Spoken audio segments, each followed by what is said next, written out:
سلام تخاتلتي نايز مدب كمل لكم سلام كتلو من نيتايو نايلوم عندي تمرتنا بقار كمزي اب رأسي تكاتلو زلهم عدتاتن نبابن قصري زبل كن مهارينا عدتاتن نبابن قصري انتاي مالاتيو نزبل حتى دماني قصري كنصحفينا እቶም ቁጽሪ ዓድታት ኣለዎም ኩሉ ግዜ ከመይ ጌርና ከነንብቦም ንኽእል ዝብል ድማ ብድሕሪ መጽእ ማለት እዩ ንቅድም ኣብዚ ግን ንቅድም ዓድታት ምስ ፈለጥና ኢና ቁጽሪ ከነንብብ ንኽእል ዝብል ቀዳማይ ሓሳብ ክንርዳእና ስለ ዘለዎ ነዚ ሓሳብ ዚሕዚ መጽእ ኣለኹ ማለት እዩ ምክንያቱ ብዙሕ ቁጽሪ መጽእና ከነንብብ እንድሕር ደኣ ኮይና ንቅድም እቶም ዓድታት ክንፈልጥ ኣለና ስለዚህ እንታይ ክንገብር ኣለና ንቅድም ዓድታት ክንመሃሪና ሕጂ ብድሕሪኡ ድማ ትንባብ ዘቐለለ ክኾነልና እዩ ናበነብ ከብለኩም መደብ ከነውሐ ሰላም መክትታል ሓራይ እምበኣር እዞም ሕጂ ፅሒፈዮም ዘለኹ ቁፅርታት ዓድታት ክንመሃረሎም ኢና ከመይ ጌርና ዓድታት ንህብ እቶም ዓድታት ኣብ ንባብ ብኸመይ ጥቕምና ዝብል ትምህርቲ ክንመሃር ነዞም ቁፅርታት ፅሒፈዮም ኣለኹ ማለት እዩ ስለዚ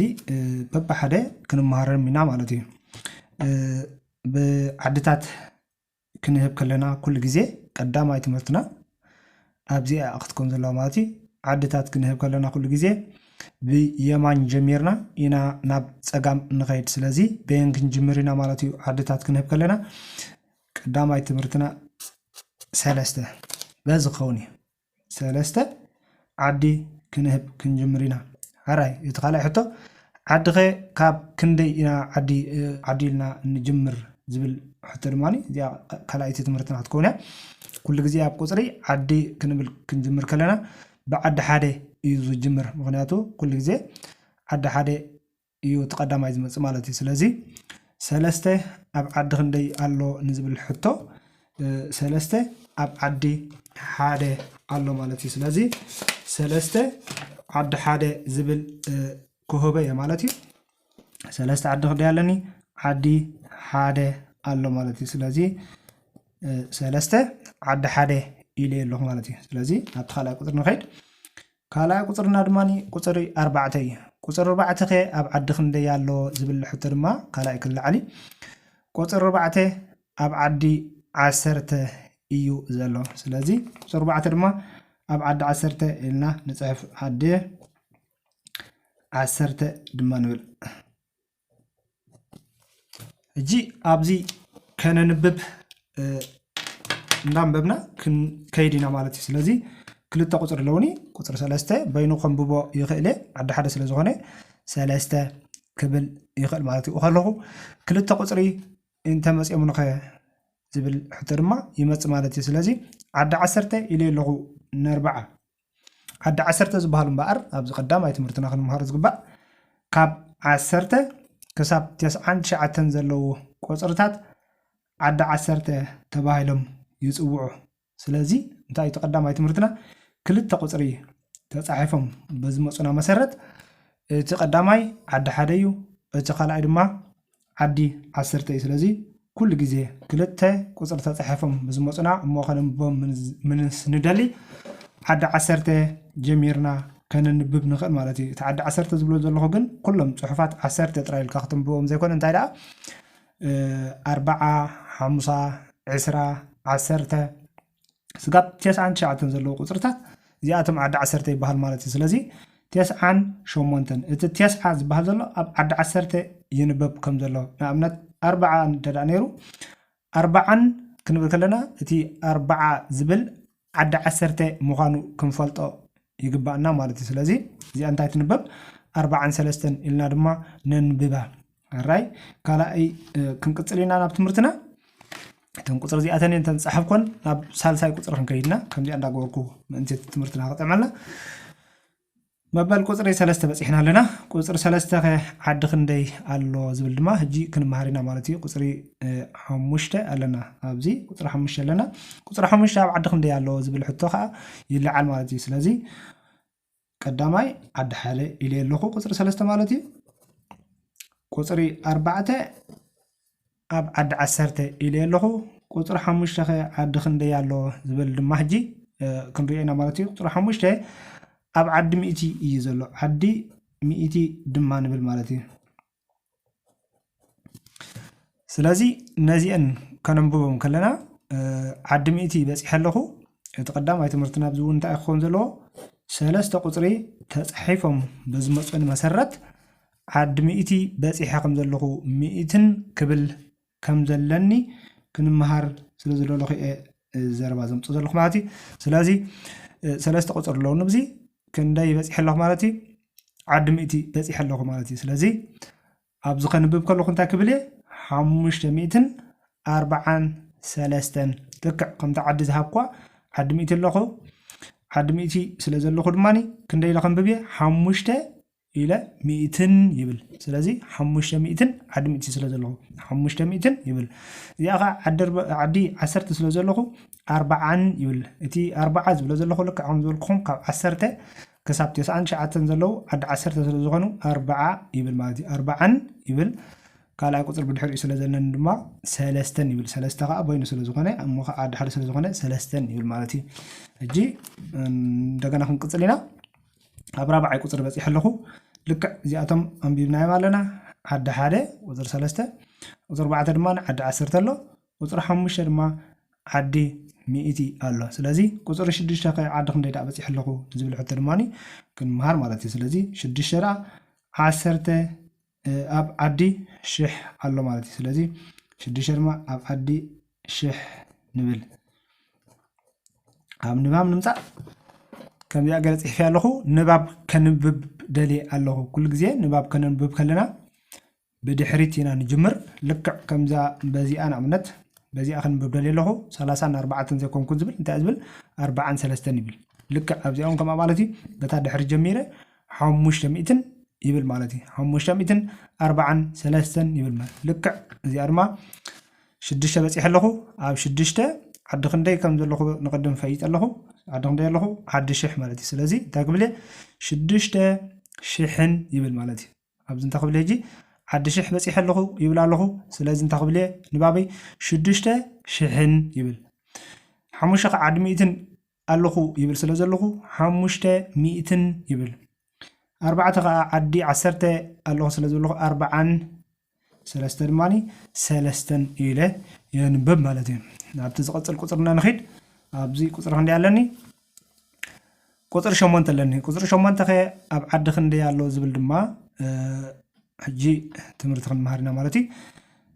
ክንደይ በፂሕና ኣለና ኣብዚ ዓዲ 1000 በፂሕና ኣለና ኣብዚ ዓዲ 1 ኢልና ኣለና ዓዲ 10 ዓዲ 100 ዓዲ 1000 ስለዚ ብድሕሪ ዓዲ 1000 ክንደይ ክመፅእ እዩ ዓዲ 10000 ማለት እዩ ስለዚ ዓዲ 10000 ኢለ ድማ ይፅሕፎ ስለዚ ዓዲ ክንደይ በፂሕ ኣለኹ ዓዲ 10000 በፂሕ ኣለኹ ንባብ ከንብብ ክጅምር ይሄጅ እውን ልክዕ ከምታ ቀዳመይቲ ንባብና ካብ ፀጋም ናብ የማን ኢና ንንብብ ስለዚ ክንደይ በፂሕ ኣለኹ ንዝብል ሕቶ ድማ ዓዲ 10000 በፂሕ ኣለኹ ይብል ኣለኹ ዓዲ 10000 ሕጂ መን ኣሎ 8 ኣሎ 8 ሕጂ 86,000 ክንብል ኢና ምክንያቱ 8 ዓዲ 10000 ኣሎ ዓዲ 10000 ልክዕ ከምዛ ኣብዚኣ ዓዲ 10 ማለት ካብ 10 ክሳብ 99 ኢለኩም ነይረ ኣብዚ 80 ክንብል ከለና እውን ካብ 10,000 ክሳብ 99,000 ዘሎ ኩሉ ግዜ ብዓዲ 10,000 ኢልና ኢና ነንብቦ ማለት እዩ ስለዚ 86,000 ክንብል ኢና ምክንያቱ ዓዲ 1000 ኢና ዘለና ኣብዚ 80,000 ኣለና ኣብዚ 6,000 ኣለና ስለዚ እንታይ ክንብል ኢና 86,000 ክንብል ኢና ክንቅፅል ኢና 543 ኢልና ድማኒ ነንብቦ ማለት እዩ ስለዚ ክንደይ በፂሕና ኣለና 8 ኣብ ዓዲ 10,000 በፂሕና ኣለና ስለዚ 86,543 ኢልና ድማ ነንብብ ናብቲ ተሪፉ ዘሎ ቁፅርና ንኺድ ተሪፉ ዘሎ ቁፅርና መን እዩ ቁፅሪ 7 ኣብ ዓዲ ክንደይ ኣሎ ኢልና ክንመሃርና ማለት እዩ ንቐፅል እዚ 3 ዓዲ 1 ከም ዘሎ ተማሂርና ኣለና ዓዲ 10 ዓዲ 100 ዓዲ 1000 ዓዲ 10,000 ስለዚ عدي 100,000 بصيحنا لنا سلازي عدي 100,000 بصيحنا لنا والدي سلازي هجي نبابنا نقصلينا نبابنا خنديلنا خنن ببينا مالتي هجزي 100,000 زبل نباب كنجمرينا مالتي نجمر جي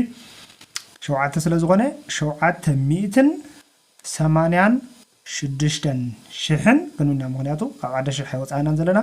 تاغنونا شوعات 186 شحن 543 إلنا دما ننبب نباب كل زي اب قصري كننبب كلنا قداماي كردانا زلو انتهالو اتيام قصر تصحفهم زلو كاب 3 نلعلي نابنت 4 يكونوا ወይ 5 يكونوا ወይ ከም ዝሕጅብ ዝጽሕፍዮም ዘለኹ 6 ቁጽሪ ተዳ ኮይኖም ብየማን ጀሚርና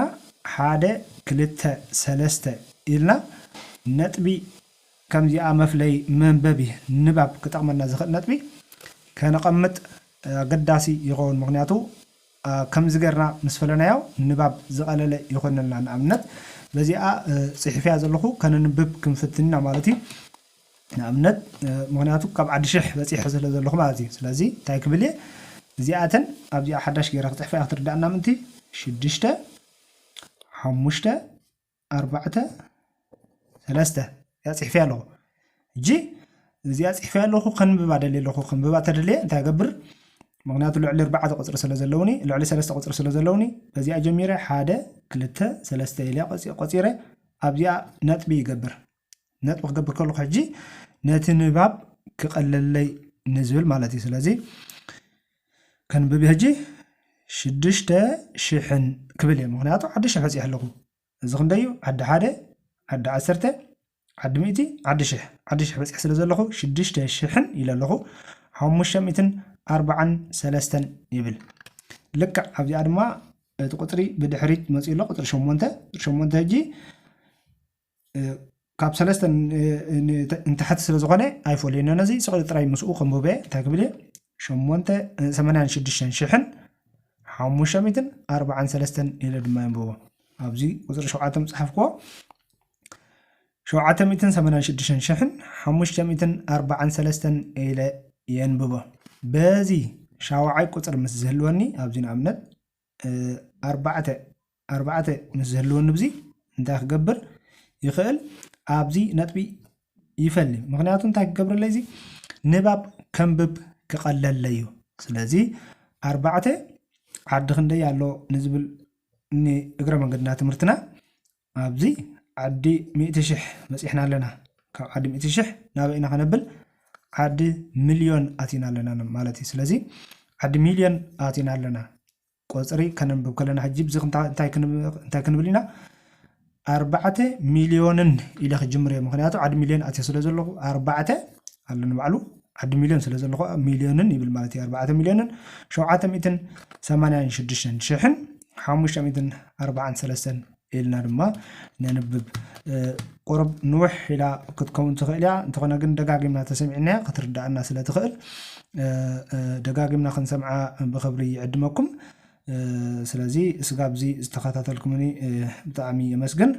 بروح مشت أبقى تصالي يرخبنا